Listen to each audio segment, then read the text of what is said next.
नमस्कार दोस्तों, आप देख रहे हैं लोकमत हिंदी और मेरा नाम है सोनू कनौजिया।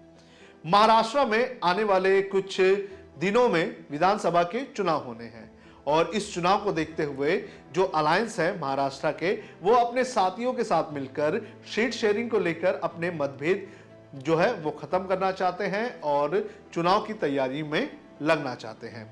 और इसी कड़ी में इस वक्त शिवसेना यूबीटी के मुखिया उद्धव ठाकरे दिल्ली पहुंच चुके हैं और इस दिल्ली के दौरे में वो इंडिया ब्लॉक के नेताओं से मुलाकात करेंगे। अपने 3 दिन के इस मीटिंग में उद्धव ठाकरे, सोनिया गांधी, कांग्रेस प्रेसिडेंट मल्लिकार्जुन खड़गे, रमेश चेन्नितला इनसे मुलाकात करेंगे और इसके साथ इंडिया ब्लॉक की जो और भी सहयोगी पार्टियां हैं जैसे कि टीएमसी और आम आदमी पार्टी, इनसे भी मुलाकात उद्धव ठाकरे की होगी। हालांकि आम आदमी पार्टी और टीएमसी की महाराष्ट्र चुनाव में इतनी कोई भूमिका नहीं है, तो इस मीटिंग में महाराष्ट्र के चुनाव को लेकर इतनी बातें वहां पर नहीं होगी जितनी बातें होंगी सोनिया गांधी और मल्लिकार्जुन खड़गे के साथ। अब ऐसे में सवाल ये उठ रहा है कि आखिर उद्धव ठाकरे दिल्ली क्यों गए? क्या महाराष्ट्र में जो क्राइसिस चल रहा है, जो मतभेद चल रहा है, क्या उसे उद्धव ठाकरे महाराष्ट्र में सॉल्व नहीं कर सकते थे? और क्या दिल्ली ही कांग्रेस के साथ जो विवाद चल रहा है उसे सॉल्व करने का काम करेगी? इसी पर आज हम चर्चा करेंगे और जानने की कोशिश करेंगे कि महाराष्ट्र में कांग्रेस और उद्धव ठाकरे की शिवसेना के बीच इस वक्त कौन से 3 ऐसे मुद्दे हैं जिनको लेकर दोनों में मतभेद है और इसी मतभेद को खत्म करने के लिए उद्धव ठाकरे सोनिया गांधी और मल्लिकार्जुन खड़गे से मुलाकात करने दिल्ली पहुंच चुके हैं। महाराष्ट्र में कुल मिलाकर अगर देख लिया जाए तो कांग्रेस और उद्धव ठाकरे की शिवसेना के बीच 3 अहम मुद्दे हैं जिनको लेकर इन दोनों पार्टियों में मतभेद है। सबसे पहले ओवरऑल महाराष्ट्र में सीट शेयरिंग का मुद्दा, इसके बाद मुंबई क्राइसिस, यानी कि मुंबई में जो विधानसभा की सीटें हैं उसमें से कई सीटों पर दोनों पार्टियां दावा कर रही हैं, और तीसरा है नाना पटोले और उद्धव ठाकरे के बीच चल रहा टेंशन। एक एक करके चीजें समझने की कोशिश करते हैं। सबसे पहले महाराष्ट्र में जो विधानसभा के चुनाव होने हैं उसकी स्थिति समझ लेते हैं।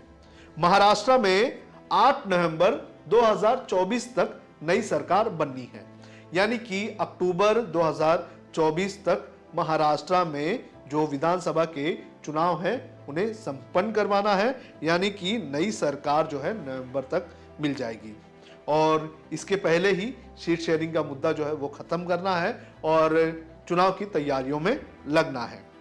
लेकिन महाराष्ट्र में सीट शेयरिंग का मुद्दा जो है वो कांग्रेस और एनसीपी, लेकिन महाराष्ट्र में अगर बात करें, खासतौर पर महाविकास आघाड़ी की हम बात करें, तो यहां पर सीट शेयरिंग को लेकर टेंशन सिर्फ शिवसेना यूबीटी और कांग्रेस के बीच है। शरद पवार की एनसीपी जो है वो अपनी जो पर्याप्त सीटें हैं उनकी मांगों को लेकर वो साइड में हो चुकी है, वो इतनी इंटरफेयर सीट शेयरिंग को लेकर नहीं कर रही है। लेकिन कांग्रेस और शिवसेना यूबीटी जो है वो ज्यादा से ज्यादा सीटों पर चुनाव लड़ने की बात कर रही है। उनका यह कहना है कि हम राज्य में बड़े हैं तो हमें ज्यादा सीटें मिलनी चाहिए। अब राज्य में कौन बड़ा है इसे समझने के लिए हमें थोड़ा पीछे जाना होगा, 6 से 8 महीने पीछे चलते हैं। लोकसभा चुनाव हुए, लेकिन लोकसभा चुनाव के पहले कांग्रेस की राज्य में क्या हालत थी, राज्य क्या पूरे देश में क्या हालत थी? कांग्रेस को इतना कॉन्फिडेंस नहीं था कि वो बड़े पैमाने पर सीट्स हासिल करेगी। महाराष्ट्र में भी कांग्रेस का हाल उतना ही खराब था। कांग्रेस लोकसभा चुनाव के पहले इस कंडीशन में थी कि उसे महाविकास आघाड़ी में जितनी भी सीटें मिल जाए वो उतनी सीटों पर चुनाव लड़ने के लिए तैयार थी, वो डिमांड करने की पोजीशन में नहीं थी। लेकिन लोकसभा चुनाव के बाद महाराष्ट्र में सब कुछ बदल गया। लोकसभा चुनाव के नतीजे आए और इस नतीजे में कांग्रेस सबसे बड़ी पार्टी बनकर उभर आई। कांग्रेस ने 13 सीटों पर जीत हासिल की। कांग्रेस की 13 सीटों की जीत ये राज्य के सभी पार्टियों से सबसे ज्यादा थी और महाविकास आघाड़ी में भी कांग्रेस नंबर 1 पर थी। तो जैसे ही कांग्रेस ने 13 सीटों पर जीत हासिल की, उसके बाद ही महाराष्ट्र में कांग्रेस की जो एटीट्यूड है उसमें बदलाव देखने मिला। जो कांग्रेस लोकसभा चुनाव के पहले ये कह रही थी कि उसे जितनी भी सीटें मिल जाए महाराष्ट्र में वो चुनाव लड़ने के लिए तैयार है, वही कांग्रेस अब महाराष्ट्र में अपने स्ट्राइक रेट के दम पर यह कह रही है कि हम सबसे बड़ी पार्टी हैं, तो अलायंस में सबसे ज्यादा सीटें हमें ही मिलनी चाहिए।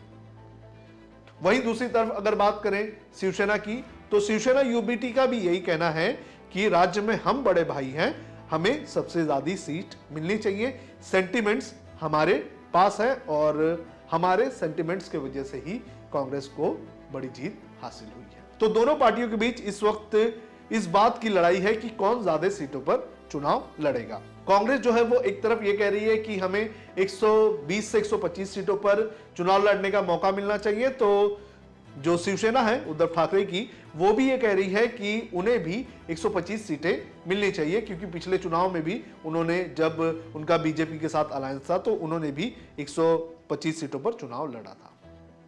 तो इस हिसाब से अगर देख लिया जाए तो 288 लोक विधानसभा सीट वाली महाराष्ट्र की जो असेंबली है, उसमें अगर इन दोनों को 125 दे दी जाती है, तो जो शरद पवार की एनसीपी है उसके पास महज 38 सीटें ही रह जाएगी।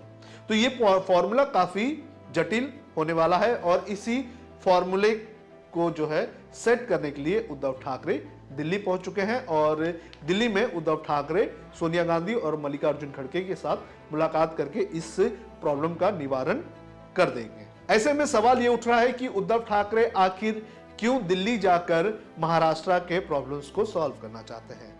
क्या उद्धव ठाकरे और महाराष्ट्र कांग्रेस के बीच सब कुछ सही नहीं चल रहा है?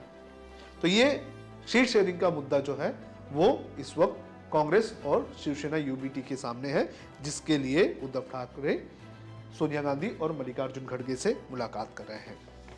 अब इसी से हमारा दूसरा जो पॉइंट है वो भी उठ जाता है कि महाराष्ट्र में क्यों सॉल्व नहीं हो पा रहा है महाराष्ट्र के नेताओं के साथ शिवसेना यूबीटी का प्रॉब्लम। दरअसल आपको बता दें कि जब से ही चुनाव के नतीजे आए, लोकसभा चुनाव के नतीजे आए, तो उसके बाद से ही महाराष्ट्र कांग्रेस प्रेसिडेंट नाना पटोले और उद्धव ठाकरे के बीच तनातनी का माहौल है। उद्धव ठाकरे का यह कहना है, उद्धव ठाकरे की पार्टी का यह कहना है कि अगला सीएम जो होगा वो उनकी पार्टी का होगा, लेकिन चुनाव के नतीजों के बाद से ही नाना पटोले का यह कहना है कि लोकसभा विधानसभा चुनाव के नतीजे जो आएंगे उन नतीजों के आधार पर यह तय किया जाएगा कि कौन मुख्यमंत्री बनेगा। तो इन दोनों नेताओं के बीच जो बयानबाजी हुई है, इस बयानबाजी के वजह से जो महाराष्ट्र में जो सीट शेयरिंग का फॉर्मूला है वो तय नहीं हो पा रहा है। अब जब से चुनाव हुआ है उसके बाद से कई ऐसे मौके आए जहां पर महाविकास आघाड़ी के सभी पार्टियों के नेता एक साथ रहे, लेकिन नाना पटोले गायब रहे। शरद पवार अपनी पार्टी की तरफ से रहे हैं, उद्धव ठाकरे अपनी पार्टी की तरफ से रहे हैं, लेकिन कांग्रेस की तरफ से कांग्रेस प्रेसिडेंट जो जॉइंट प्रेस कॉन्फ्रेंस थी उससे गायब नजर आए। कांग्रेस की तरफ से इन जॉइंट प्रेस कॉन्फ्रेंस में, मीटिंग्स में नाना पटोले की जगह बाला साहेब थोरात और पृथ्वीराज चौहान को भेजा गया। ये तस्वीर आप देख सकते हैं, ये चुनाव के ठीक बाद की तस्वीर है जब इन पार्टी के, इस अलायंस के पार्टी के नेताओं ने प्रेस कॉन्फ्रेंस की थी। तो यहां पर भी नाना पटोले नहीं थे। तो नाना पटोले और उद्धव ठाकरे एक पेज पर नहीं आ रहे हैं, एक मंच पर नहीं आ रहे हैं, जिसके चलते दोनों पार्टियों के बीच टेंशन बरकरार है। अब अगर देख लिया जाए तो जब अलायंस बना था तो उस वक्त उद्धव ठाकरे मुख्यमंत्री थे और कांग्रेस ने उनके मुख्यमंत्री के कैंडिडेचर को एक्सेप्ट भी किया था, लेकिन पिछले कुछ दिनों से नाना पटोले के जो बयान आ रहे हैं उन बयानों के चलते उद्धव ठाकरे और कांग्रेस के रिश्ते थोड़े खराब होते हुए नजर आ रहे हैं। अब बात करते हैं तीसरे पॉइंट की, मुंबई क्राइसिस की। दरअसल मुंबई में उद्धव ठाकरे का यह मानना है कि उनकी पार्टी का वर्चस्व रहना चाहिए। उद्धव ठाकरे का यह कहना है कि मुंबई पर से कंट्रोल उनकी पार्टी नहीं छोड़ेगी, लेकिन यहां पर जो कांग्रेस है उसका यह कहना है कि उन्हें 13 सीटों पर चुनाव लड़ने का मौका मिलना चाहिए। ये 13 सीटें ऐसी बताई जा रही हैं जिसमें से अधिकतर सीटें जो हैं वो शिवसेना की है। यानी कि शिवसेना का ये कहना है कि इन सीटों पर हमारा कब्जा है और हम अगर हमारा कैंडिडेट उतारते हैं तो हमारी जीत होगी। तो इसके लिए भी दोनों के बीच पेच फंसा हुआ है। और मुंबई इसलिए भी इंपॉर्टेंट है क्योंकि महाराष्ट्र के इस असेंबली इलेक्शंस के बाद मुंबई के जो कॉरपोरेशन के इलेक्शन है वो भी होने वाले हैं। तो ऐसे में जिसके यहाँ पर ज्यादा एमएलए, उसे कॉरपोरेशन के चुनाव में अच्छी खासी जीत हो सकती है। तो मुंबई पर सबकी नजर है और मुंबई को कंट्रोल करने के लिए दोनों पार्टियों के बीच तनातनी चल रही है।